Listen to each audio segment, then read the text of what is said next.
Udah Pak dosen. Oke.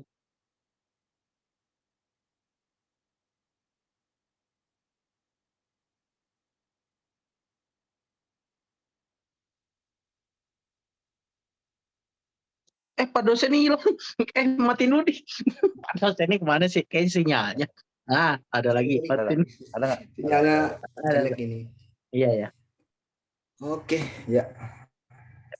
Sebentar. Nanti kalau ada yang mau ditanyakan silakan ya teman-teman. Langsung raise hand aja. Oke, langsung aja. Nah, ini ada 8 situs website yang perlu teman-teman pantau ya. Ini enggak semuanya. Belum, Pak. Kenapa, Pak Manda? Udah share screen apa belum? Belum ya? Belum. Belum ya? Oh, Belum. sorry. Oh, habis keluar tadi ya. Ada.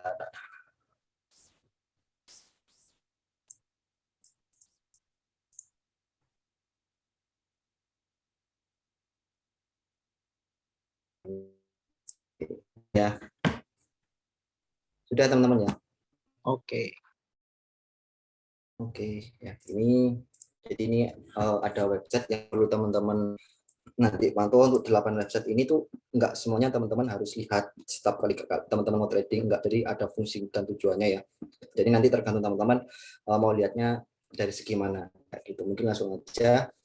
Nah, ini yang pertama ada moongayen.com/kalender ya teman-teman. Jadi di sini website ini teman-teman kalau ada yang bilang oh ini lagi new moon, ini lagi full moon atau first atau last kayak gitu ya.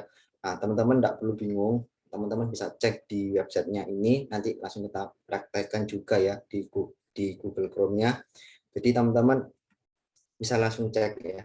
Nah, ini juga saya jelaskan ya. Jadi fungsi website ini nanti apa sih fungsinya new moon, apa sih fungsinya full moon kayak gitu. Nah, ini intinya teman-teman ini untuk dibuat patokan, jangan dibuat 100% new moon bakalan ada kenaikan atau koreksi kayak gitu, bukan ya. Buat hati-hati aja. Ini lagi full moon, jadi harus hati-hati atau gimana ya. Nah, di sini nanti di websitenya itu adalah situs yang bisa digunakan untuk memprediksi market juga dengan menggunakan fase bulan. Nah, ini kalau tidak salah yang saya pelajari ini adalah pembelajaran dari Pak Gema. Jadi mungkin teman-teman yang tahu Pak Gema ya, Astronaci, satu pembelajaran yang diberikan oleh kita semua ya. Jadi di Moon Giant ini bisa teman-teman cek, dan sekali lagi website ini jangan dibuat sebagai acuan 100% kayak gitu. Nah, untuk artinya sendiri nanti kalau teman-teman ada ini full moon, nah itu artinya ada penurunan. Nah, penurunannya seberapa persen itu kita pribadi masih belum tahu juga teman-teman ya. Terus kemudian first quarter itu berarti ada kenaikan. Nah, ini juga nggak tentu juga, biasanya itu bisa H+1 atau H-1 kayak gitu lah. Bahkan ada yang H+2 itu juga pernah, atau H-2 sebelum full moon itu juga pernah terjadi kayak gitu. Nah, untuk fase new moon sendiri itu adalah fase kenaikan. Nah, jadi kayak gini. Nih, contoh nih tanggal September 2021 ya. Nanti kita bahas juga yang Mei 2022. Nah, ini ada new moon dari 2021 di bulan September tanggal 7 itu nanti itu hasilnya gimana? Kalau artinya new moon kan berarti ada kenaikan ya. Kalau full moon berarti ada koreksi kayak gitu ya.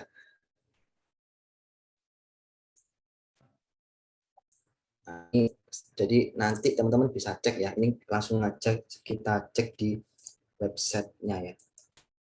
Kalau saya pribadi ini sudah tak bagi, ada fundamental kripto, ada cek kripto. Nanti ini semuanya teman-teman saya cek-cek berita di sini semua kayak gitu.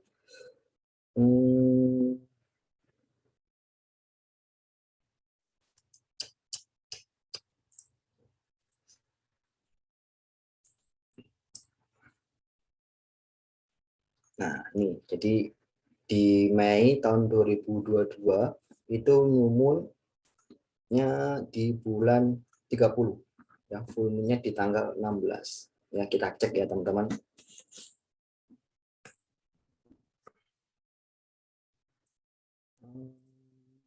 Sebentar ya.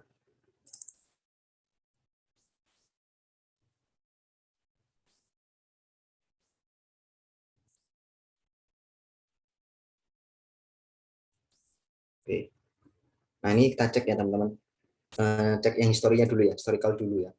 Nah, ini kelihatan ya. Nah, kita cek di ya tanggal 8 Agustus. Sorry, tadi setelah September ya, 7 September new moon. Ya, 7 September kita lihat 7 September. Nah, ini ada koreksi ya 18% ya. Jadi ini benar-benar terjadi, kadang tidak ya. Intinya jangan dibuat acuan 100% ya gitu.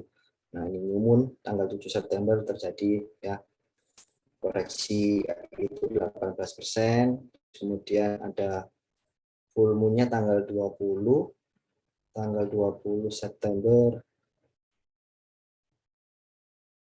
Langsung aja ya. Saya cek di trading view aja ya biar enak.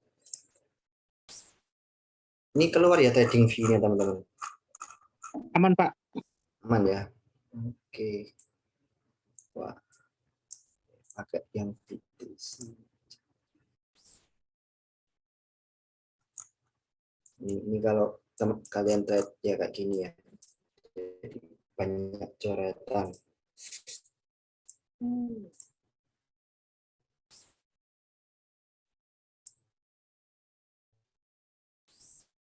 Oh ya, nanti teman-teman yang nggak bisa belajar trading view basic, nanti kita juga ada kelasnya, ada kelasnya ya. Jadi teman-teman yang nggak tahu menu trading view fungsinya ini apa, nanti kita juga ada kelasnya. Jadi sabar aja ya. Tanggal berapa ini? Tanggal 20 September. Kita cek ya, teman-teman, 20 September. Nah, ini 20 September nih ya, teman-teman, ada koreksi. Ini berapa persen? Anggap aja 13% ini ya. Enggak, sorry.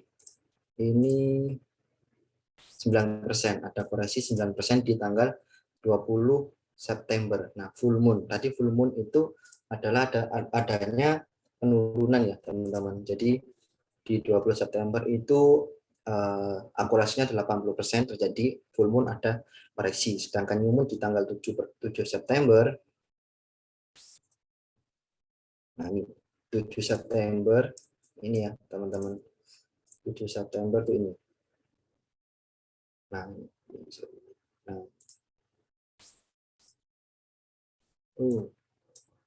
nah ini yang candle merah ini ya.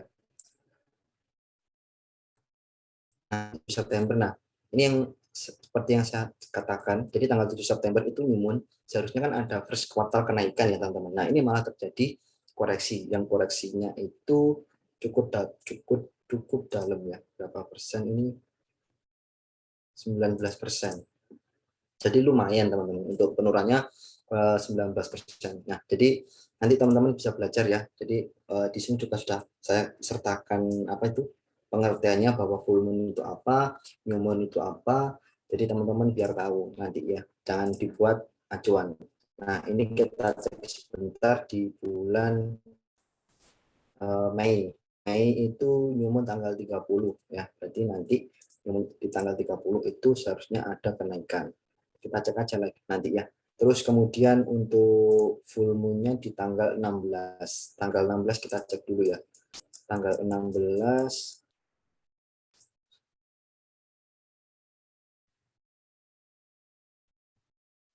Nah, ini tanggal 16 ada koreksi. Ini ya. Biasanya teman-teman itu yang pernah chat saya, kalau biasanya teman-teman ngecek ini ya, yang website ini, teman biasanya tak suruh ngastro juga sama saya pribadi belum bisa astro, jadi nanti bisa belajar ke Bang Panda sama teman-teman yang bisa ya. Jadi nanti dicocokkan, oh ini full moon nih, kita cek sama tanggal 16 astronya gimana. Kalau memang cocok berarti 70% kemungkinan market bisa turun, tapi ini probabilitas saja ya teman-teman, kayak gitu. Oke, terus kemudian kita next biar nggak lama-lama. Nah, yang untuk yang kedua itu ada yang namanya CME Group. Nah, ini website ini berfungsi untuk jadi di future itu ada yang namanya perusahaan-perusahaan yang mengelola dana. Nah, pengelolaan dana ini dilakukan oleh CM Group. Ini ada kurang lebih 7, kalau seingat saya itu ada 7 ya. Saya lupa, cuman itu sudah tak catat nanti. Ada 7 perusahaan yang pengelolaan dananya itu dikelola oleh perusahaan yang peraturannya itu, contoh nih saya punya dana 15 triliun, kalau saya masukkan di exchange itu kan berbahaya banget ya. Nah ini makanya ada yang namanya CME Group. Nah ini perusahaan yang mengelola suatu aset suatu aset ini wealth itu, agar asetnya itu terjamin. Jadi ini beda ya teman-teman. Jadi dia kalau beli Bitcoin lewat CME Group ini itu dia dapat diskon. Nah, ini bisa dicek teman-teman untuk tanggal 30. Oh ya, sorry, kita cek PowerPoint-nya dulu aja biar teman-teman paham ya. Nah, ini sorry. Nah, ini contoh nih tanggal Pak, ini maksudnya gimana? Ada first trade, ada last trade, ada settlement ya. Ini jadi CME Group itu untuk melihat kontrak future yang dilakukan oleh Wells. Di sini kita bisa melihat tanggal berapa kontrak future dimulai selesai. Di saat kontrak future selesai, biasanya market price mengalami koreksi. Nah, ini juga tergantung ya, tergantung nilai value suatu Bitcoin itu atau kontraknya itu dikeluarkan kayak gitu. Nanti bisa kita lihat juga ya. Jadi kontrak future-nya itu bisa selesai kapan. Nah, ini contoh. Nah, ini contoh dari Januari 2022 ya. First trade-nya tanggal 30 September 2019. Untuk last trade-nya itu 31 Desember 2021. Ya. Maksudnya itu mana, Pak? Nah, di bulan Desember kontrak future selesai tanggal 31 Desember. Nah, ini first trade-nya itu adalah last trade-nya itu adalah kontrak selesainya, teman-teman. Jadi kalau saya beli Bitcoin di tanggal 30 Desember, selesainya itu di tanggal 31 Desember, teman-teman. Jadi jangkaunya memang panjang, enggak gitu. Ya. Dan dibuka lagi pada tanggal 3 Januari 2022, kayak gitu. Nah, di tanggal 3 Januari 2022 ini seharusnya ada kenaikan. Ya, diingat-ingat dulu ya, 31 Desember itu kontrak future-nya selesai ya. Nah, ini ya, ini tanggal 30, sorry, nah ini hasilnya ya. Tanggal 31 Desember, ini bisa dicek yang bawah ini. Ini kan kontrak future-nya selesai nih, teman-teman. Nah, itu ada koreksi wajar ya. Kayak gitu. Terus kemudian di tanggal 3 Januari itu kontraknya ada open kayak gitu. Nah, itu kemungkinan besar ada wealth yang akan masuk ke Bitcoin gitu. Nah, ini probabilitasnya biasanya 60% kayak gitu sih. Jadi teman-teman bisa cek websitenya ini juga ya. Jadi fungsinya itu untuk melihat suatu market bahwa wealth bakal ada jualan, wealth bakal akan masuk, bisa cek di website ini. Namanya ini. Nah, ini nanti PDF materinya akan saya kasih dalam bentuk PDF. Nah, gini kita cek ya.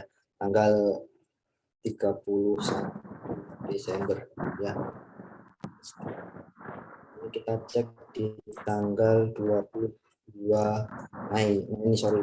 Nah, tanggal 31 Mei ya, teman-teman. 31 Mei nanti akan ada open baru, pembukaan. Nah, tanggal 27 Mei itu nanti akan ada koreksi. Nah, ini cocok sama ini sih, ini bersamaan. Oh enggak, tanggal 27 Mei aman.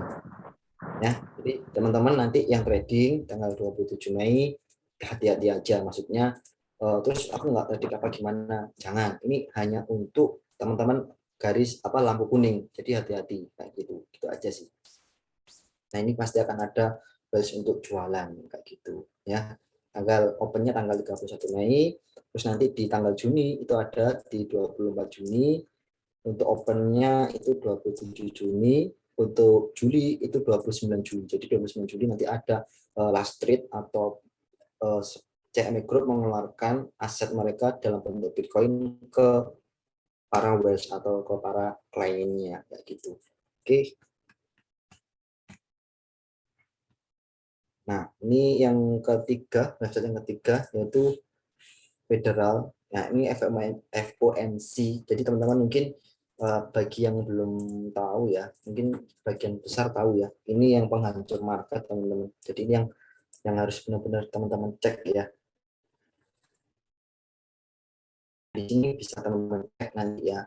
Ini ada tanggal-tanggal mereka meet kayak gitu ya. Tanggal 3-4 Mei. Kemudian nanti mereka ada meeting lagi tanggal 14-15. Nah, ini teman-teman harus hati-hati ya. Teman-teman kalau mau trade hati-hati. Nah, ini tanggal 3-4 Mei itu kemarin hasilnya negatif. Jadi masih tanggal 3-4 Mei. Nah, ini.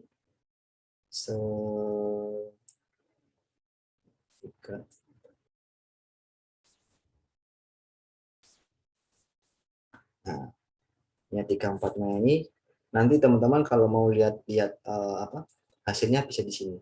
Bisa di download PDF-nya atau bisa langsung di chat. Nah, teman-teman bagi yang nggak bisa bahasa Inggris nih, Pak, nggak bisa bahasa Inggris nih, nggak apa-apa. Kalau teman-teman pakai laptop ataupun pakai HP bisa diterjemahkan aja langsung ke bahasa Indonesia. Cuman ya mungkin bahasanya agak aneh ya bagi teman-teman ya. Mungkin teman-teman kalau yang nggak bisa bahasa Inggris bisa diakalin kayak gitu. Kalau teman-teman yang nggak paham ya dibaca aja kesimpulannya itu apa sih dari apa dari rapat FOMC tanggal 3 sampai 4 Mei ini. Ya intinya mereka akan menaikkan pips itu sebesar 0,5 atau 50 pips dari di bulan Juni nanti kayak gitu. Jadi kenapa market sedikit ada koreksi, salah satunya karena si FOMC ini melakukan kenaikan suku bunga di bulan Mei, teman-teman, kayak gitu. Karena inflasi atau Amerika itu tertinggi di tahun 2022 sepanjang masa. Infonya sih seperti itu yang saya baca ya. Nah, itu nanti untuk FOMC sendiri nanti akan ada rapat lagi di tanggal 14-15. Nah, ini teman-teman hati-hati. Yang mungkin punya spot sebelum tanggal ini mau dijual ya silakan, atau mungkin nunggu hasilnya dulu ya silakan ya. Nanti ini adalah tanggal-tanggal di mana FOMC melakukan rapat kayak gitu. Ya, Juli, September, Agustus, September, dan ini untuk market kalau teman-teman yang di apa itu di saham terus kemudian di forex itu juga bisa dijadikan acuan. Kalau saham itu yang saham luar negeri ya teman-teman. Kalau di saham Indonesia FOMC ini nggak terlalu berpengaruh sama IHSG kayak gitu. Oke, nah FOMC itu apa sih Pak? Jadi FOMC itu adalah komite media utama digunakan panel untuk fungsi dengan investor mengenai kebijakan moneter. Jadi intinya teman-teman para kebijakan moneter itu nanti ada dua ya, yang pro sama Bitcoin sama yang negatif sama dengan Bitcoin kayak gitu. Nah nanti itu hasilnya bisa dilihat dari PDF tersebut kayak gitu. Nah biasanya itu banyak yang kayak sekarang nih ketua FOMC itu kan Jeremy Powell ya. Jeremy Powell ini sangat negatif dengan yang namanya cryptocurrency kayak gitu. Jadi memang marketnya sering banget volatil banget. Jadi kemudian ada kasus Luna melakukan penjualan besar-besaran ke Bitcoin, makanya Bitcoin juga terjadi crash, apalagi infonya beritanya kan si Luna juga dimainin sama apa ya, perusahaan besar ya. Jadi apa Luna mau nggak mau harus menyelamatkan asetnya, akhirnya menjual Bitcoinnya itu. Oke. Nah ini penjelasannya teman-teman, ini teman-teman bisa dicek sendiri ya. Nah ini mungkin yang sering Mas Bayu share ya di channel, atau mungkin Mas Bayu ya, Mas Bayu sering channel yang Mas Bayu sering share di channel.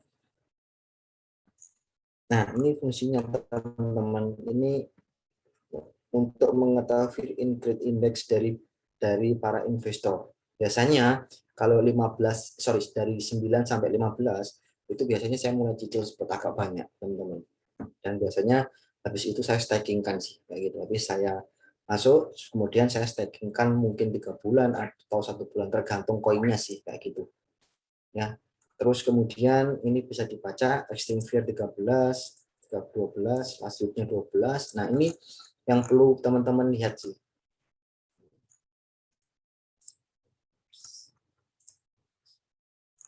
Nah, ini teman-teman cek ya. Kalau teman-teman posisinya ini fear and greed index-nya lagi di bawah, yang namanya grafik itu kan fluktuatif ya teman-teman. Pasti naik turun gitu ya. Nah, ini kan posisi bawah nih, ini cicil aja di spot kayak gitu. Koin yang teman-teman itu fundamentalnya menurut kalian bagus, atau mungkin kalau teman-teman teraku ya ambil aja 10 rank 10 top rank koin yang teman-teman percaya, mungkin AVAX atau mungkin Terra Luna sebenarnya 10 besar ya, tapi sudah turun langsung drastis hampir 100, enggak berapa sekarang ya, 36 atau 46 sekarang Terra Luna itu. Yang masuk 10 besar, mungkin teman-teman bisa cek mulai dari sini ya. Jadi fear ingress-nya ini 8 dan ini akan naik teman-teman. Jadi yang turun pasti bakalan naik, yang naik bakalan turun kayak gitu. Jadi teman-teman bisa cek historinya ya dari sini. Ini bisa kita cek tanggal 25 Juni 2019 free and grade-nya itu 87.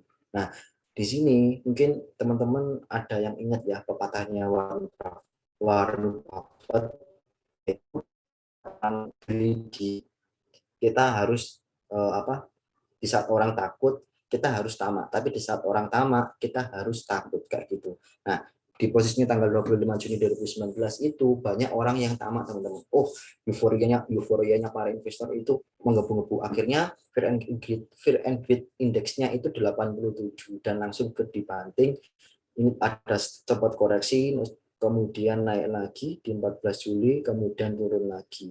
Jadi di saat biasanya sih di Fear and Greed Index kalau menunjukkan 80 itu aset saya jual kurang lebih 80%. Kalaupun posisinya stakingnya itu masih sisa 3 bulan, 1 bulan, stakingnya saya lepas. Walaupun nanti rewardnya ya nol, saya nggak dapat reward selama 2 bulan itu ya cuma ya saya aman gitu. Kalau tanya portofolio sekarang merah semua. Karena kita nggak ada yang tahu sih tadi ya. Karena Fear and Greed Index kemarin itu di bulan Maret ya, itu masih belum sampai 80. Cuman di bulan apa ini? Oktober ini ya teman-teman. Oktober kalau nggak salah itu sebagian aset saya juga sudah saya jual karena Fear and Greed Index-nya itu menyentuh 80. Nah, gitu. Jadi ingat teman-teman, kalau ini Fear and Greed Index-nya menyentuh 80 atau bahkan 90, mending aset teman-teman sudah dijual pelan-pelan. Jadi bisa dijual 25%, 50% itu bisa dijual kayak gitu ya. Ini yang penting juga buat teman-teman cek ya. Nah, contoh nih di Desember 2020 euforianya ya. Habis itu ada Covid, kemudian di tahun 2021 kita dinaikkan habis itu dibanting turun di tanggal 20 di awal Februari tahun 2021. Di Maret 2021. Terus ini cuman minat Bitcoin. Jadi ini adalah rata-rata ya teman-teman, seluruh 7 hari terakhir. Ini juga ada penurunan juga. Ini yang perlu dilihat sih ini. Jadi Fear and Greed Index sama grafik ini. Fear and Greed. Nah, ini bisa dicek ya teman-teman. Terus kemudian nah, ini sudah saya jelaskan juga ya. Tadi yang sudah saya jelaskan. Nah, jalur status angka 91 itu wajib dijual. Kalau status di angka 10 kita serahkan untuk cicil. Jadi biasanya saya cicilnya 25%, 25%, 25% kayak gitu. Kalau saya ada dana 10 juta, biasanya masuknya 2,5, 2,5, 2,5, 2,5 kayak gitu sih. Bahkan biasanya saya 1,5 juta, nanti turun lagi saya cicil lagi 1,5 juta. Kemudian kalau sudah kayak kemarin nih 3 hari yang lalu gitu ya, itu aset saya sudah tak staking kan, ternyata kok turun lagi, udah biarin. Karena yang naik pasti bakalan turun. Yang turun pasti bakalan naik. Nah, di saat 82 nanti teman-teman asetnya bisa dijual. Dari grafik ini pun bisa belajar. Oke. Nah, untuk selanjutnya yaitu blockchain center. Jadi ini ada namanya Rainbow ya, pelangi-pelanginya untuk Bitcoin sama ETH gitu, Ethereum. Ini teman-teman juga bisa cek. Nah, ini sebenarnya hanya untuk mengetahui sih posisinya sekarang itu para investor lagi di mana sih. Nah, ini kan posisinya sekarang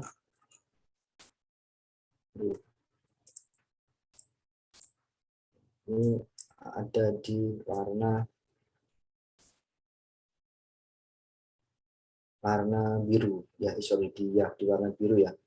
Bitcoin Price di tanggal 12 bulan tanggal 18 bulan 5 ada di warna biru.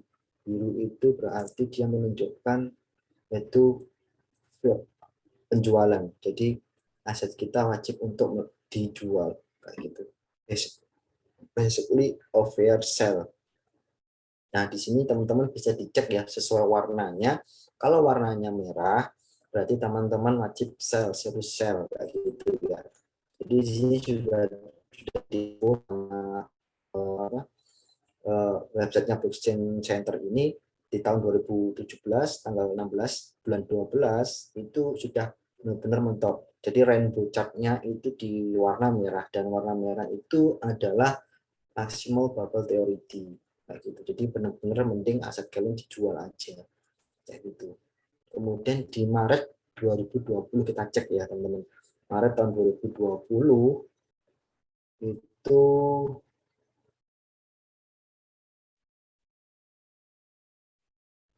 oh ini sorry yang warna biru ini ya.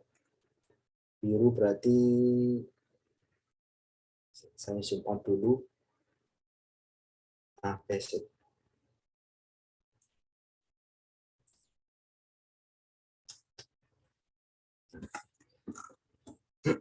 Untuk yang warna biru, sorry, main tanggal 2020 itu berarti artinya basically fair sale. Jadi teman-teman itu wajib melakukan penjualan aset teman-teman.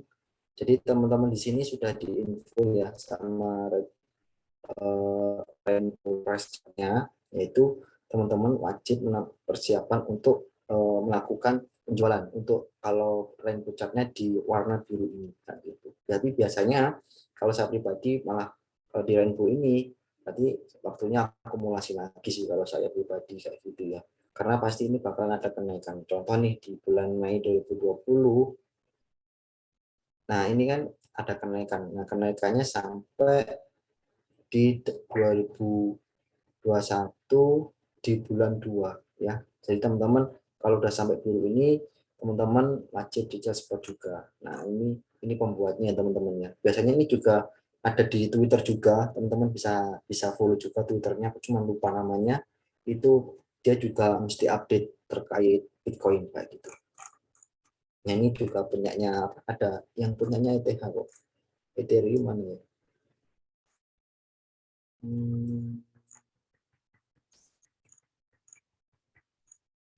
Pokoknya kalau yang saya cek itu Ethereum. Nah, ini yang rainbow chart-nya untuk Ethereum, teman-teman juga bisa mau cek silahkan. Kalau saya pribadi, saya ngecek cuma punya Bitcoin aja. Nah, ini juga ada rumusnya sebenarnya teman-teman. Saya agak lupa. Dan yang bikin ini di Twitternya juga udah dijelasin sebenarnya. Cuma ini saya agak lupa, ini juga ada rumusnya. Jadi intinya Bitcoin dari awal pembuatan di tahun 2007 ya 2007 2009 ya 2009 ya. Cuma nge-hype-nya itu tahun 2010. Sorry, Rainbow Chart ini, sorry, Blockchain Center ini dibuat tahun 2011. Coba kalau dibuat tahun 2009, ini mungkin menunjukkan bahwa tren Bitcoin dari tahun 2009 sampai tahun 2022 ini ada kenaikan. Jadi Bitcoin belum ada koreksi yang tajam banget sehingga mengakibatkan dia nembus supportnya. Kalau berdasarkan chart ini ya, jadi intinya di tahun 2009 sampai tahun 2022 Bitcoin ini melakukan tren kenaikan terus. Nah, itu dan ini diprediksi dia bakalan naik terus. Nah, ini sebenarnya ada rumusnya teman-teman. Aku agak lupa sih.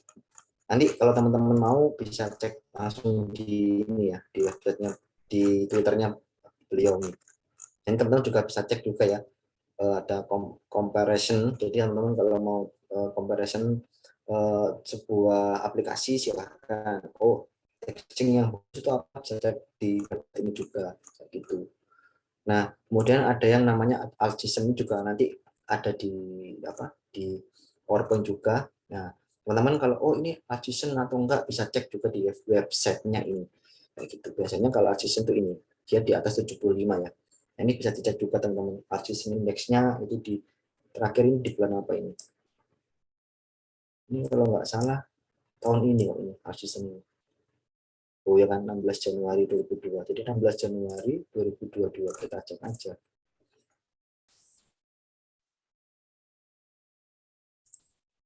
16 Januari.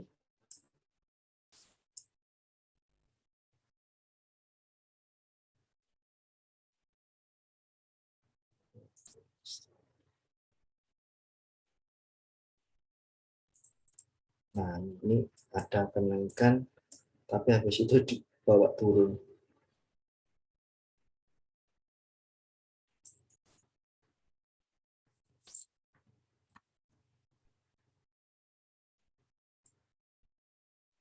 Nah,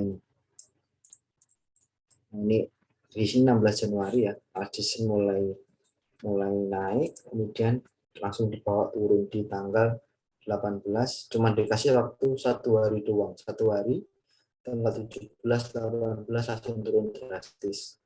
Ya, ini. Jadi teman-teman bisa cek juga, oh ini waktunya Aljazen atau ini Bitcoin season. Nah, ini waktunya Bitcoin season, teman-teman. Jadi altcoin ya naiknya nggak terlalu signifikan, maksudnya nggak langsung kencang nggak gitu ya. Jadi teman-teman bisa cek juga di website ini blockchaincenter.net ini altcoin season atau ini Bitcoin season kayak gitu. Nah, ini kinerja exchange ya. Kinerja altcoin performanya bisa cek juga teman-teman ya. Ini biasa seharusnya ini Luna yang minusnya paling masih ada nggak ya? Kemarin Luna saya cek gitu. Oh, sudah hilang Luna. Waktu minggu kemarin tak cek di sini Luna itu paling minusnya paling banyak sendiri, hampir 90%. Jadi turunnya tuh panjang banget Luna waktu itu. Cuman berarti udah dihapus ini. Nah, ini teman-teman bisa cek ya. Nah, fungsinya ini teman-teman buat ngecek ini berarti kalau ini contoh nih, oh linknya udah masuk 49%. Nah, ini teman-teman bisa cek untuk melakukan open posisi spot, atau mungkin teman-teman yang mau trade, oh ini sudah minus 57%, bisa cek di sini. Oh, biasanya saya pribadi kalau mau ngecek ini cuma kalau saya mau masuk spot, ya T-Full sudah 66%, GRT 59%. Ini poin bagus ini. Dia searching apa nih kayak Google ini, GRT itu ini kayak Google-nya blockchain GRT. Maka bagus tuh, Theta juga bagus, turunnya drastis, mana malah punyanya ini kan Meta kan, mana ini Avak juga bagus. Avak ini kena kena Luna kayaknya, ini dia desentrasinya Cina sama terus Sun juga sama Metaverse. Lain saya juga nggak tahu. Automatic nih, Atom juga bagus blockchainnya, dia menggabungkan antara koin satu dengan koin yang lainnya, atau projectnya bagus, cuman untuk realitas masih terjaga ya. Untuk Matic juga bagus, Polygon Matic. Nah, ini teman-teman bisa cek ya. Yang kinerjanya bagus malah Tron, TRX, yang mungkin selama ini kita malah, Tron punyanya siapa itu? Justin ya. Itu malah dia melakukan tren kenaikan. Nah, gitu. SNR, USOP, FRAC, CEC. Nih, nah, gitu ya. Biasanya cuma ngecek buat masuk spot saya. Oke, lanjut aja ya teman-teman. Nah, ini chat yang tadi ya. Jadi ini blockchain digunakan untuk melihat status Bitcoin, apakah kita bisa hold zero, season, hold and jual. Nah, kita juga bisa melihat dari tahun ke tahun tadi ya. Dan ini dari tahun ke tahun bisa kita cek. Nah, kalau ini mungkin tidak perlu saya jelaskan ya teman-teman. Jadi coin market call itu hanya untuk melihat event. Biasanya ini bisa dicek di websitenya atau di telegramnya, di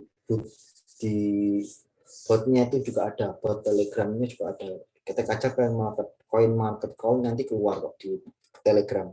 Jadi itu event-eventnya koin itu akan diinfo di coinmarketcall.com. Ini teman-teman yang belum tahu, buat ngecek event, oh bentar lagi ada event ini nih, nah itu signifikan enggak, ini percaya enggak, nah bisa dicek di CoinMarketCall. Nah, ini ada real, ada fail, ada yang berapa persen sih yang vote kayak gitu, dan adanya sumbernya juga, oh kepercayaan proofnya berapa persen, sumbernya dari mana aja kayak gitu, itu bisa dicek di sini semua. Nah, di sini juga ada kategorinya, ada hot, trending, sama signifikan. Biasanya ini juga berpengaruh juga ya buat kalau teman-teman trade itu, oh koin ini ada event, walaupun eventnya itu enggak 90% menjamin bahwa koin tersebut akan kenaikan, tergantung eventnya teman-teman. Biasanya kalau yang event-event yang dia lagi upgrade sistem gitu, mungkin kayak Theta itu ya. Theta dulu itu tahun kemarin saya masih ingat banget itu mesti update sistem ya. Theta 0, berapa, sorry 1,2, kemudian 1,3, 2,1 sampai berapa, itu melakukan kenaikan yang sedikit demi sedikit kayak gitu. Jadi habis ada event itu kemudian turun lagi buat scalping, waktu itu enak Theta tahun kemarin. Cuman sekarang Theta eventnya lagi berkidungnya juga belum belum keluar sih untuk apa roadmap keduanya juga belum keluar si data ini. Nah ini kita cek ya. Nah ini baru saya jelaskan.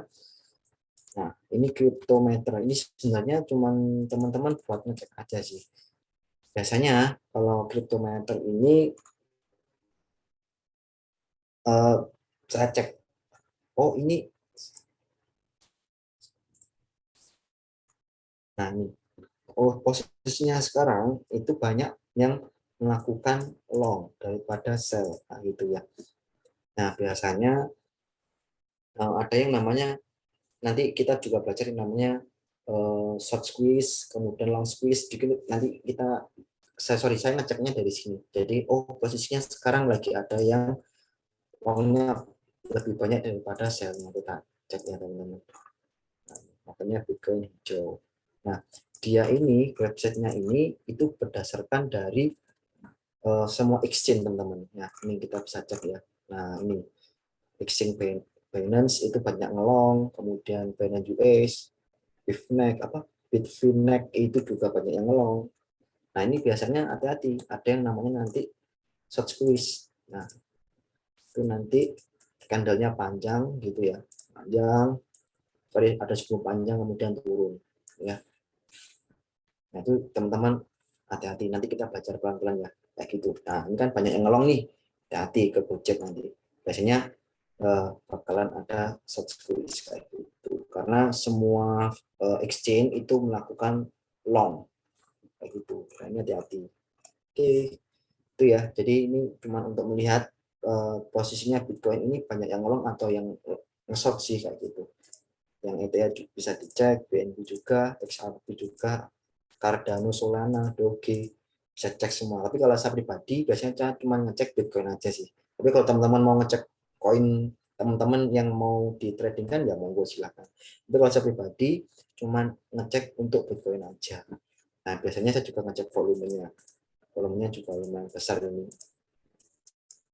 Biasanya 819, ini 2,4 berarti besar ini. Itu ya, jadi buat ngecek aja biar kita nggak kena yang namanya short squeeze.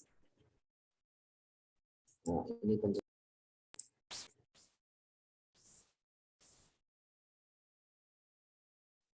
cryptometer berfungsi untuk mengetahui beberapa banyak orang yang short atau yang dibutuhkan jenis exchange, jadi tidak mengacu pada satu exchange saja. Nah ini yang mungkin beberapa kali di kelas ya yang dulu pernah saya jelaskan. Jadi Forex Factory itu teman-teman bisa melakukan pengecekan juga. Jadi ini sebenarnya kalau dari forex cuma bisa kita pakai untuk cryptocurrency juga bisa kayak gitu. Jadi ini tabel untuk menentukan tabel ekonomi luar negeri yang secara umum mengatur suatu pasangan mata uang terhadap negara yang bersangkutan. Nah, kemudian teman-teman cukup membaca ini aja teman-teman. Yang warna merah ini biasanya yang tak cek itu yang warna merah aja sih. Kalau ada yang warna merah ini, berarti saya harus hati-hati buat tradingnya. Gitu. Biasanya volatile market itu di atas setengah 7, jam 7. Karena di Amerika itu berarti udah jam masuk jam kerja, jam 9, jam 8 kalau nggak salah. Kalau di Amerika berarti mereka, sorry jam siang kalau nggak salah ya, berarti di Amerika. Jadi kalau teman-teman trade itu setengah 7, jam 7 itu hati-hati. Biasanya masuk jam 10. Kalau di atas jam 1 siang itu mulai banyak trader yang mulai masuk. Jadi pergerakan candle itu biasanya lebih lebih agresif kayak gitu. Biasanya jam 7, jam 10 pagi, jam 12, jam 11 itu belum terlalu ini signifikan pergerakan candle-nya. Di atas jam 1 udah mulai, jam 7 malam udah mulai ngawur. Terus biasanya jam 7 malam itu saya biasanya untuk WNS, WNC, biasanya saya masuk trade itu jam 10, jam 11 itu saya baru open posisi gitu.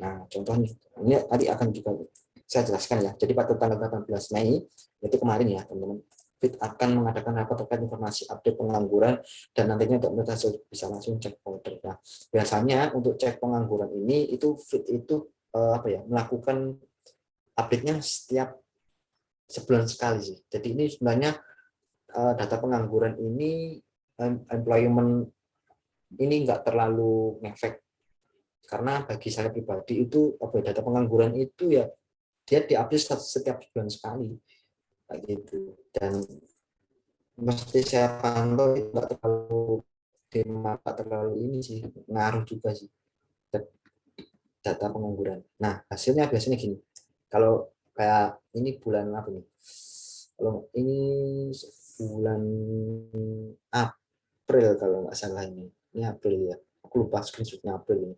Jadi contoh nih aktual, jadi kalau hasilnya aktual itu berarti bagus untuk Bitcoin kayak gitu. Tapi kalau forecast-nya itu lebih besar daripada aktual, itu berarti kurang bagus untuk cryptocurrency kayak gitu. Jadi contoh nih, kan aktualnya 62, forecast-nya itu 67. Jadi hasilnya aktual lebih kecil daripada forecast. Jadi bagus untuk Bitcoin karena forecast-nya lebih besar daripada aktual kayak gitu. Nah, ini sebenarnya kalau teman-teman masih bingung, ya nanti pelan-pelan belajar dulu. Nanti ini ISM service ini kalau nggak salah terkait apa ya? Mata uang kalau nggak salah ini. Kalau good atau nggak mata uang kalau nggak salah ini. Yang forecast-nya lebih besar daripada aktual. Jadi bagus untuk Bitcoin kayak gitu.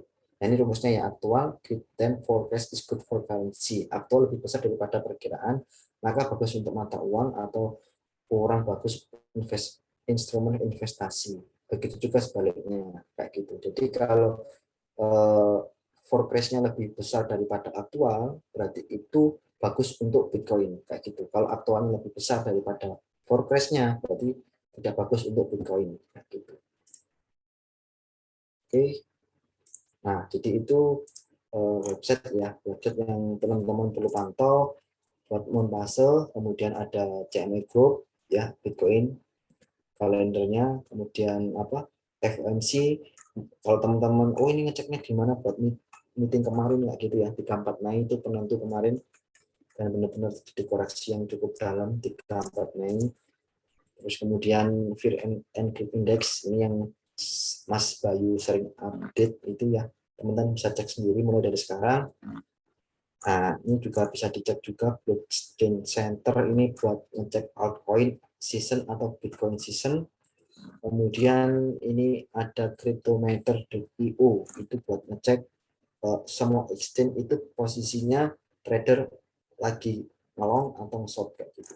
Nah, posisinya sekarang banyak yang ngelong. Nah, itu ada 8 website yang perlu teman-teman pantau gitu ya, atau teman-teman lihat. Nah, ini nanti saya kasihkan dalam bentuk PDF ya. Terus kemudian materi selanjutnya, nah ini langsung aja teman-teman. Nanti biar sesi sharingnya lebih banyak nih, sesi sharingnya lebih banyak ya. Nah, jadi teman-teman ya, nanti kita juga ada materi yang namanya money management. Nah, bedanya risk management sama money management itu apa sih Pak? Mungkin yang saya jelaskan di awal tadi ya.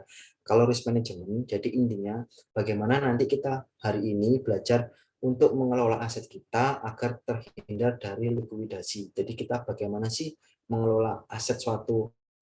Contoh nih, kita modalnya 1 juta nih. Nah, kita itu berapa? 200.000 kah, 10.000 kah, 50.000 kah, kayak gitu. Nah, kalau money management berarti kita bagaimana mengatur semua aset yang kita punya, itu mengalokasikannya itu apakah berapa persen untuk di trading, berapa persen untuk di market spot, atau mungkin berapa persen untuk di investasi, instrumen investasi lainnya, mungkin di reksadana, obligasi, reksadana pasar saham, atau mungkin asuransi kayak gitu, silahkan. Nah, itu namanya money management. Nah, hari ini malam ini kita akan belajar yang namanya risk management. Nah, risk management, jadi nanti teman-teman harapannya itu adalah teman-teman tidak menaruh suatu aset, suatu trade, satu koin itu langsung dimasukkan di koin tersebut. Contoh nih saya trading di Bitcoin, udah saya masukkan aset saya 1 juta, kemudian saya tradingkan 800.000. Nah itu jangan sampai ya teman-teman. Jadi mungkin ini istilah yang sering kita dengar. Nah ini enggak bosan-bosan juga buat saya pribadi buat mengingatkan ke teman-teman, jangan menaruh telur di dalam satu keranjang. Itu untuk semuanya sih. Trading juga sama. Jadi mengalokasikan trade itu di 2 sampai 3 koin kalau saya pribadi. Tapi kalau teman-teman sudah terbiasa sekali masuk langsung 5 koin itu silahkan, tidak masalah. Tapi kalau saya pribadi nanti mindsetnya mau saya perbaiki di awal itu maksimal 3 koin teman-teman kalau kalian trade. Jangan sampai lebih kayak gitu. Nah, ini jadi risk management nanti ada 4 poin bagi saya ya teman-teman ya. Jadi risk management adalah kemampuan kita dalam mengatur resiko yang seperti yang saya jelaskan di awal tadi. Jadi harapannya nanti dengan adanya materi risk management ini, teman-teman bisa nih mengelola aset teman-teman itu agar tidak terhindar dari yang namanya sedekah untuk TZ ya. Jadi yang pertama yaitu gunakan stop loss, itu wajib ya. Biasanya teman-teman ada nih yang pernah saya cerita ya, mungkin teman-teman yang juga tahu, Pak saya ketiduran kayak gitu, habis trade ketiduran nggak pasang stop loss. Nah itu, jadi teman-teman pokoknya pas waktu open posisi maupun itu HK maupun itu jaring ya, antri itu tetap langsung pasang stop loss kayak gitu. Nah bagi saya pribadi ya, pengalaman saya pribadi ya, itu kalau kalian trade itu jangan pakai kata-kata seandainya. Nah ini yang sering banget teman-teman lakuin. Seandainya tidak saya cut loss, seandainya tidak saya take profit, itu pasti keuntungan saya lebih besar, lebih tinggi. Ya udah, kalau jadi kita mungkin cuma di 100% ROI-nya, ya wis kita prediknya 100%. Karena saya pribadi menekankan ke teman-teman CPN ini yang dicari itu profit konsisten, bukan profit maksimal gitu. Karena kalau profit maksimal suatu saat nanti, entah itu 3 hari kemudian, 4 hari kemudian, itu teman-teman bakalan yang namanya ke Gojek Market. Oh ya, ini dulu yang sering saya lakukan teman-teman. Kalau teman-teman udah profit nih, profit 900% atau mungkin profit 100 dolar berapa dolar gitu ya. Itu mending teman-teman stop tradingnya. Loh, kenapa Pak? Karena mindset kita di kepala itu adalah oh aku sudah profit, oh aku sudah profit banyak, oh aku sudah bener nih analisa aku. Mungkin itu analisa sendiri ya. Oke, jadi sifat sombong kita, sifat tamak kita itu ada teman-teman. Jadi kalau kalian sudah profit, yang sudah profit banyak, mending kalian stop trade, besok kita trading lagi. Karena kalau itu dilanjut, pasti kalian bakalan loss. Dan itu dulu banget yang sering saya lakukan. Saya profit lumayan banyak gitu ya. Saya lanjut karena di dalam pikiran saya, bener nih analisa saya, akurat nih analisa saya kayak gitu. Tapi disitulah titik kesombongan yang akhirnya dibalik oleh market, yaitu loss yang seharusnya bisa profit 50 dolar, 100 dolar, akhirnya loss, hilang, malah minus kayak gitu. Itu yang sering saya lakukan dulu ya. Jadi teman-teman intinya tentukan target harian. Nanti kita juga belajar juga money management ya. Tentukan target hariannya teman-teman berapa. Kalau target hariannya 20 dolar nih, kalau udah mencapai 20 dolar, ya sudah, kita nggak usah trade. Walaupun market posisinya lagi bagus, walaupun market posisinya lagi enak buat trade nih, waduh bener lagi, coba aku masuk nih. Coba aku masuk. Nah, itu kata-kata coba itu yang teman-teman salah ya. Kayak gitu. Jadi kalau udah 20 dolar ya udah stop trade kayak gitu. Jangan dilanjutin. Kalau dilanjutin pasti nanti yang namanya teman-teman itu akan namanya kegebuk market ya. Kegebuk market itu dipukul market lah bahasa Indonesianya ya. Jadi kesombongan teman-teman itu pasti ada karena apa ya, sifat manusia itu enggak lepas dari sombong kayak gitu. Ya. Nah, yang kedua itu katakan tidak pada average down. Nah, ini yang mumpung masih belum ya, teman-teman yang masih belajar, yang mungkin masih awal, yang mindsetnya belum belum kebentuk, ini kita bentuk dari awal. Katakan untuk tidak kepada average. Intinya average down ini semakin kalian average down itu sebenarnya kalian memasukkan aset kalian lebih banyak teman-teman. Nah, ini jangan sampai teman-teman lakuin ya. yang belum mindsetnya belum terbentuk. Kalau mindsetnya sudah terbentuk kayak teman-teman yang mungkin sudah sering trade, itu memang agak susah. Cuman ini yang belum terbentuk ya, bagi pemula itu katakan tidak pada average down, karena itu apa ya, momok yang bagi saya pribadi itu, kalau kalian sell average down itu aset kalian akan jauh lebih banyak hilangnya teman-teman, kayak gitu. Contoh nih, saya masuk $10, kemudian minus kan, minus 200%. Saya average down. Nah, average down saya itu kan nggak mungkin $5, teman-teman. Pasti average down saya itu lebih dari $10, kayak gitu. Mungkin bisa lebih $12, $15, atau bahkan $20, kayak gitu. Nah, itu kalau kita biasakan di mindset kita, itu bakalan jelek buat kita ke depannya buat trade, kayak gitu. Kayak saya pribadi, eh, saya lihat dulu marketnya. Kalau marketnya itu biasanya saya gini, ini jangan contoh ya teman-teman, ini jangan contoh. Biasanya saya kan ngambil koin tiga nih, tiga, yang satu merah, yang dua hijau nih. Oke, yang dua hijau, yang satu merah. Yang merah ini kalau minusnya 200%, biasanya saya average down, kemudian hijau dikit atau mungkin merahnya turun. Ya itu biasanya kalau hijaunya langsung langsung hijau, langsung saya take profit, kayak gitu. Tapi kalau itu masih tetap merah, tapi kan merahnya berkurang nih, ya udah saya cut loss, kayak gitu. Jadi intinya average down yang saya lakukan itu untuk menyelamatkan aset saya yang ini. Jadi yang dua ini kan sudah hijau nih, yang satu merah nih. Nah, aku baru average down. Tapi kalau yang dua merah, yang satu hijau, yang dua ini saya nggak berani average down. Ya udah, cut loss semua. Karena yang satu hijau. Atau mungkin tiga-tiganya merah, ya nggak ada yang tak average down. Kalau saya pribadi gitu. Tapi ini jangan dicontoh ya teman-teman. Intinya teman-teman kalau yang masih belajar, kalau udah merah jangan di average down. Kalau sudah menyentuh cut loss, ya udah cut loss. Jangan di average down, kayak gitu ya. Jadi teman-teman tolong yang masih pemula, kalau udah average down jangan ya. Ini mau saya bentuk mulai dari awal biar teman-teman nggak mengenal namanya average down, kayak gitu. Nah, kalau average up silakan. Contoh nih teman-teman udah masuk nih, ada koreksi dikit kan. Nah, tadi saya trade apa tadi ya? Saya lupa. Saya trade apa ya tadi?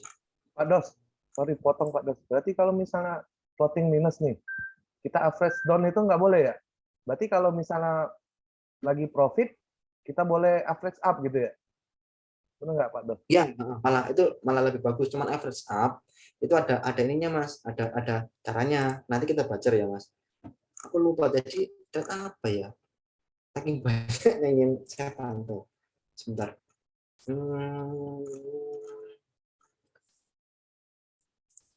Sama apa dot ya tadi?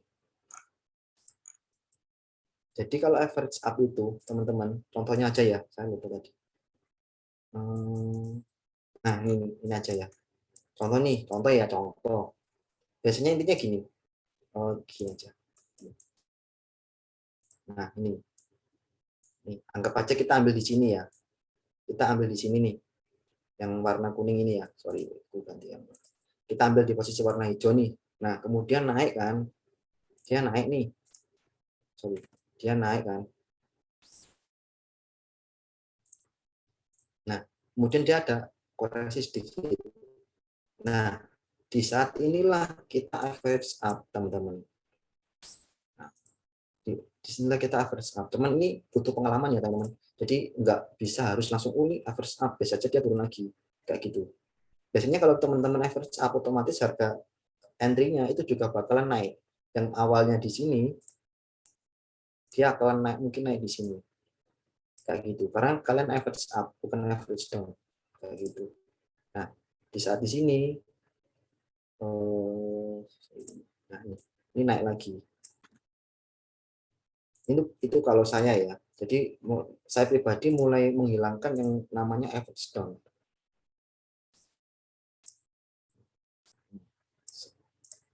Nah ini naik lagi.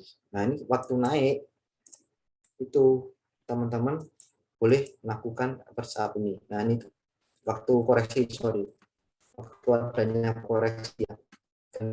Ya.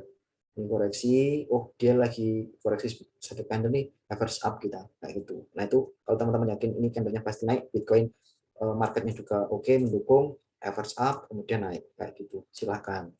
Nah ini butuh pengalaman yang atau jam terbangnya yang tinggi ya. Jadi nggak bisa pemula langsung average up, ini average down, jangan. Tapi pribadi mulai menghilangkan yang namanya average down kayak gitu. Kalaupun average down itu saya lakukan tadi ya, saya 3 open posisi, 2 hijau, 1 merah, baru saya berani average down kayak gitu ya.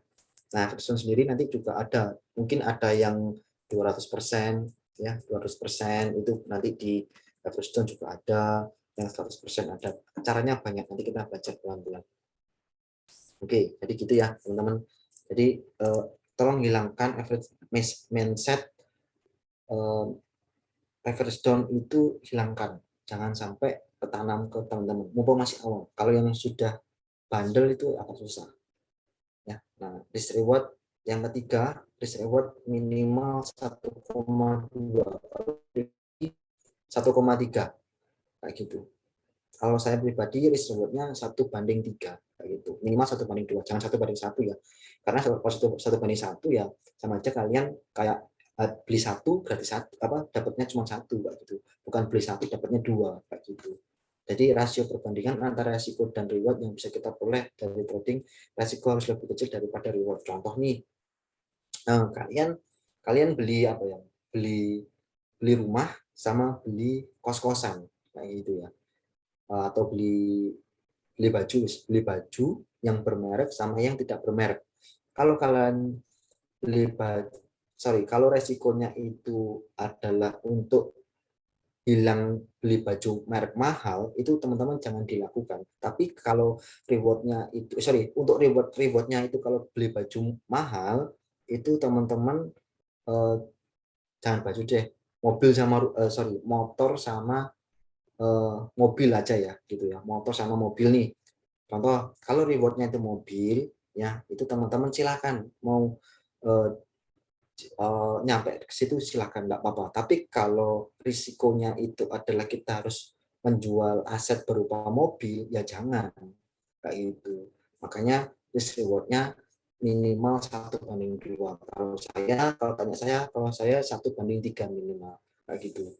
Contoh nih, saya ini baru kemarin kalau nggak salah audio nih. Saya juga belum ngecek, ini baru trade kemarin saya audio. Saya scalping audio aja kemarin. Nah, lumayan kan. Nah ini saya kemarin ambil di berapa ini? 0463, saya take profit di 0434. Saya scalping 1 jam. Habis itu udah. Padahal target saya masih panjang banget di 0201, tapi kan sangat tidak memungkinkan kalau tidak ada yang namanya, ini kan tidak mungkin banget nih audio turun di sini karena perbandingan saya 1:3 ya, sedangkan supportnya di mana dia.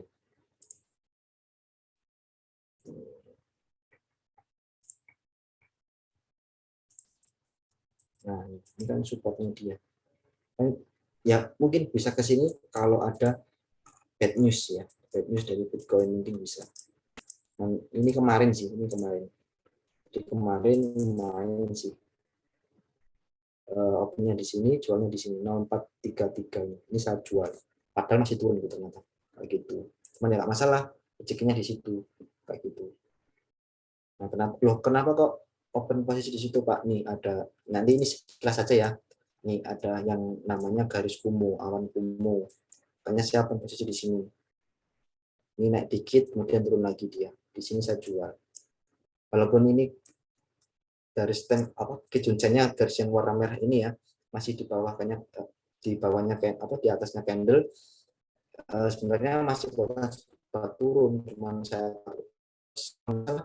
lagi sama anak kayaknya kalau nggak salah, ini saya takut ini Gojek market, akhirnya ya uslah sama anak juga, anak lagi rewel nggak bisa ditinggal. Udah gitu ya. Ini lanjut materi dulu ya biar nggak loncat-loncat. Oke ya, jadi pastikan risk rewardnya 1:3. Nanti kita ada yang namanya money management, nanti berapa aset yang wajib kita hilangkan. Kalau yang wajib kita loss kayak gitu ya. Batasi resiko loss 3% dari modal. Nah, ini biasanya yang teman-teman selalu saya katakan ke kelas-kelas sebelumnya ya. Jadi maksimal itu loss kita 3% dari modal. Tapi tergantung teman-teman, ini kembali lagi ya, balik lagi ya teman-teman ya. Tadi contoh nih, misal kalian modalnya 1 juta nih, masuk 2 koin, 1 koinnya 200.000, 200.000. Nah, untuk stop loss-nya 200.000 dan 3% kan 6.000 sampai 10.000. Nah, jadi kalau teman-teman mau trade itu pastikan teman-teman asetnya itu siap hilang berapa. Oke, saya siap hilang 30.000, berarti sekitar 4,5% kan dari aset kayak gitu. Nah, dari situ nanti teman-teman bisa belajar. Oh, udah aku rela kehilangan 40.000 dari asetku 200.000 yang aku trade kan kayak gitu. Jadi ya tinggal dicek aja 4%-nya dari 1 juta itu berapa, dianggap berapa kayak gitu. Nah, ini gain loss-nya. Jadi kalau teman-teman loss di market ya, kalau loss-nya itu 50%, nah untuk melakukan kenaikannya itu bukan 50%, teman-teman. Jadi gini teorinya.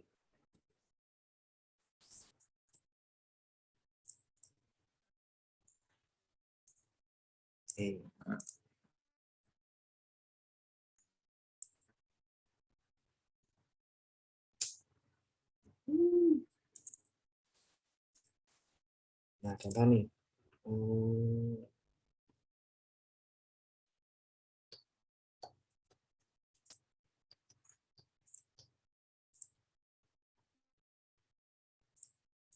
Nah, contoh nih.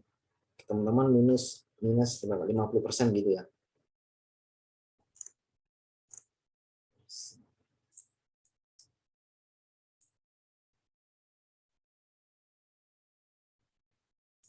Nah, nih, teman-teman minus 50% nih. Ini kita ngomong di spot ya, teman-teman. Nah, untuk gain kenaikannya itu harus 100%. Itu probabilitas, ya sorry, hitung-hitungan matematikanya kayak gitu. Ya, kejam sih, cuman ya mau nggak mau kalian kalau udah minus di spot 50%, 40%, jadi kenaikan marketnya harus 100%. Kalau kayak kemarin minus saya lu 70%, ya harus rela kehilangan 70% dari aset daripada tambah turun lagi, ya tambah bilang kayak gitu. Jadi 70%, kalau teman-teman minus 70%, itu gain to break even-nya atau market perlu melakukan kenaikan, itu kalau mau kembali lagi ke aset semula itu 233%. Itu hitung-hitungan dari matematika teman-teman. Jadi ini ya 50%, kalau teman-teman minus 50%, ya gain-nya itu 100% kenaikannya. Jadi kalau 100% itu teman-teman baru balik modal lagi kayak gitu. Jadi memang kejam. Jadi ini teman-teman yang perlu tahu ya. Mungkin ini banyak teman-teman yang belum tahu. Jadi kalau teman-teman loss 50% di spot, itu mending teman-teman lakukan cut loss atau gimana, monggo, atau average apa buat tambah lagi kalau fundamentalnya bagus silahkan. Ya, ini 50%, 150, 80%, 400%. Kalau sudah 90% itu untuk gain mendapatkan nilai aset kita itu market harus naik 900%, kan kejam ya. Jadi ya teman-teman, ini kalkulasi atau kalkulator untuk loss gain-nya di suatu market ya. Ini berlaku untuk di pasar saham juga ya. Saham, kripto, spot boleh silakan. Nah, ini risk management mungkin yang teman-teman perlu ketahui juga ya. Mungkin ini ada beberapa yang saya lupa, ada yang dari buku juga. Saya lupa bukunya dari mana. Ini saya juga ngambil dari buku ya. Jadi kalau 5%, maksimal 20%. Kalau biasanya kan ini saya 50, 75 nih. Biasanya saya bermain di 50, 75. Biasanya kalau 50 ya pokoknya maksimal risk saya itu 5%. Nggak boleh lebih dari itu. Kan margin 2% ini sebenarnya tergantung dari modal ya teman-teman. Kalau modalnya lumayan banyak ya mungkin bisa 4-5% bisa. Kalau 50 silahkan. Ya, ini kalau saya perumpamakan margin kalian 1 juta kayak gitu. Misal $200 berarti berapa? Hampir 1.500.000 ini ya. Reverse 50 cukup 5-6% dari total saldo, yaitu $6. Jadi teman-teman kalau mau masuk reverse 50 ya maksimal $6 masuknya kayak gitu. maksudnya besokan maksimal 2 sampai 3 poin aja. Teman-teman jangan sekali-kali open posisi lebih dari 3 poin karena untuk mengatur asetnya teman-teman nanti itu susah, apalagi masih belajar ya. Yang sudah pengalaman pun, karena saya pribadi pernah posisi 5 sampai 6 ke Gojek Market, dari situ saya belajar sih. Oke, dari 6 poin ini saya buat ngatur posisinya itu sangat susah banget bagi saya pribadi kayak gitu. Dan apalagi dengan kesibukan saya pribadi juga sulit banget buat ngatur nanti kayak gitu. Pokoknya saya belajarnya waktu itu 2019 akhir kalau nggak salah kayak gitu ke Gojek Market posisi enggak Maret 2020 ya, Maret 2020 ke Gojek Market kayak gitu. Seharusnya long ada COVID itu semuanya ngesot, jadi ya mau nggak mau cut loss-nya lumayan banyak waktu itu. Dari itu saya belajar. Oke, waktu itu saya ngambil 2 sampai 3 poin udah cukup. Yang penting saya profit konsisten daripada mencari profit maksimal itu sih kalau saya pribadi ya. Dan ini saya pengen saya ajarkan ke teman-teman CPN. Jadi yang kita cari itu adalah profit konsistennya, bukan profit maksimalnya kayak gitu ya. Oke, mungkin materinya nggak terlalu panjang untuk hari ini, biar nanti kita banyak sharing-sharingnya aja ya. Jadi ini untuk materi besar, nanti minggu depan juga ada materi dari Bang Ponte, ya dari Mas Ponte, aku nggak tahu, nanti Mas Ponte bakalan, yang jelas bagaimana ngasih trik dan tips buat ngasih tips ya. Kita belum diskusi sih, nanti Mas Ponte minggu depan itu mau sharing apa kayak gitu, nanti bisa diskusi dengan admin kayak gitu ya, Bang Panda juga. Jadi minggu depan nanti kita back lagi ke saya terkait materi dasar juga ya kayak gitu. Nanti ada Mas Bay juga terkait chart pattern kayak gitu. Oke, mungkin dari sini teman-teman ada yang mau ditanyakan atau kita mau trading? Kita mau kabar, silahkan yang mau tanya, monggo. Silakan teman-teman kalau yang mau tanya.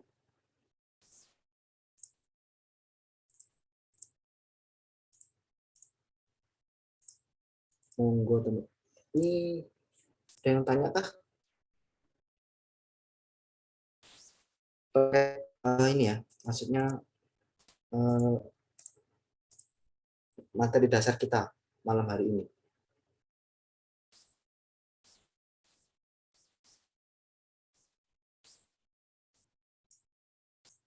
Silakan.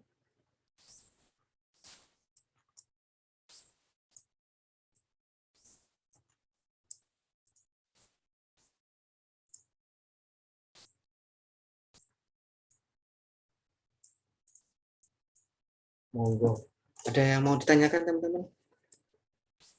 Nggak apa-apa, silakan.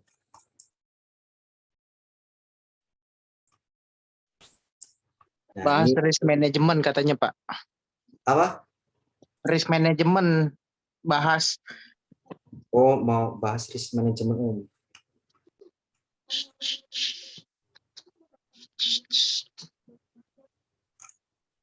Bahas risk management. Bahas risk. Oke. Kalau risk management saya pribadi itu intinya teman-teman ya. Jadi dari materi risk management ini yang bisa disimpulkan yaitu teman-teman itu maksimal kalau saya pribadi PNL-nya risk-nya itu maksimal 3%. Jadi 5%, maksimal 5%, enggak boleh lebih kayak gitu. Terus kemudian yang kedua wajib pasang stop loss. Nah, teman-teman kalau trade itu jangan lupa pasang stop loss karena stop loss itu nyata, bukan andai-andai ya. Jadi kalau teman-teman sudah contoh nih. Nah, ini nih contoh ya. Kita langsung contoh aja ya.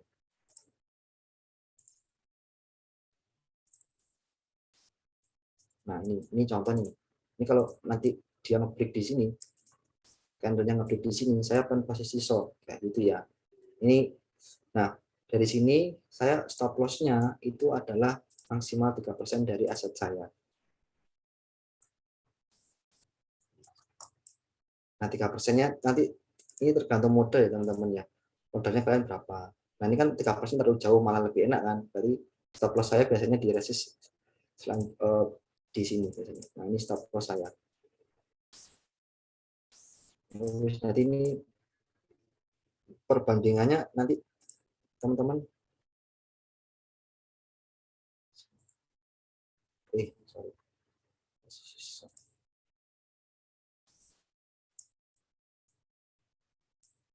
Misalkan ini berapa? 0 banding berapa? Contoh nih, 1:2 kan. Udah, berarti take profit saya di sini. Kayak gitu. Nah, ini contoh ngatur risk management ini kayak gitu, Mas. Jadi, sebentar ya. Oh ya, benar, apa-apa.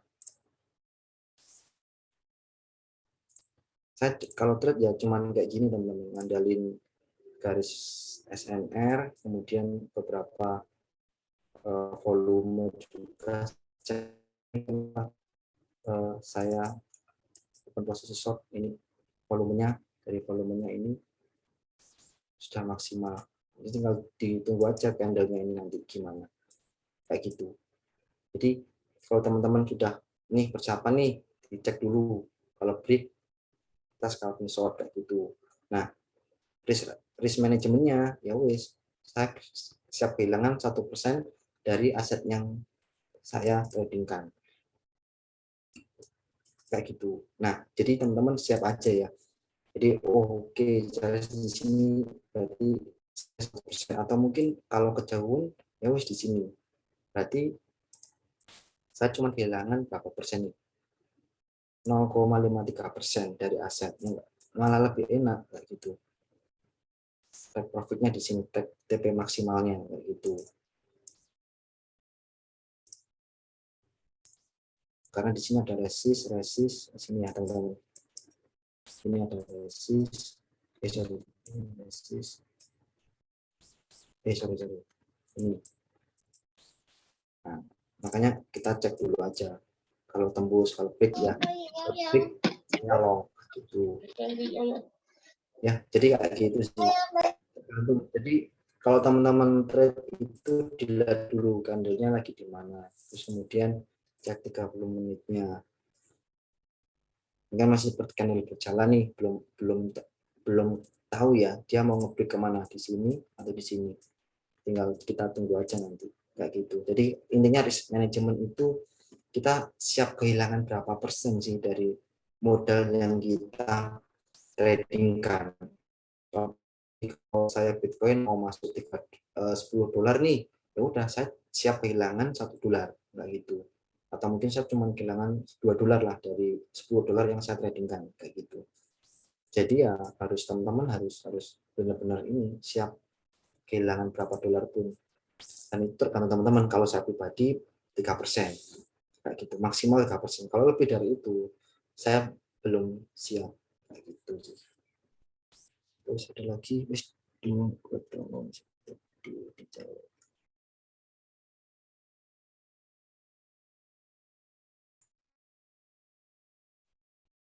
Bang, boleh kasih tutor cari titik entry enggak? Titik entry. Ya, 5% dari modal.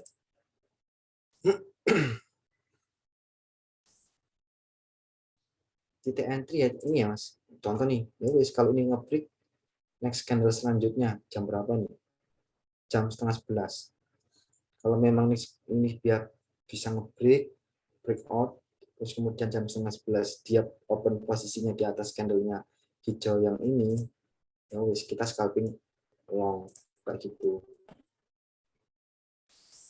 Kalau TTM-nya teorinya ada banyak, Mas. Kalau pakai chart pattern nanti ada Mas Bay yang bakal jelasin. Biasanya Bang Ponte itu nunggu retest dulu, retest baru dia ambil posisi long kayak gitu. Contoh nih di Bitcoin ini ya, kalau dia retest di sini kemudian naik, harus kita ambil posisi long kayak gitu. Karena kalau teman-teman itu kamu pas waktu ngebreak ya, kemudian open posisi long, itu biasanya bisa kegojek juga, tambah turun takutnya. Jadi kalau ini koreksi gini naik, kita ngambil posisinya, jadi di sini. Di sini. Di sini. Itu, di sini ya.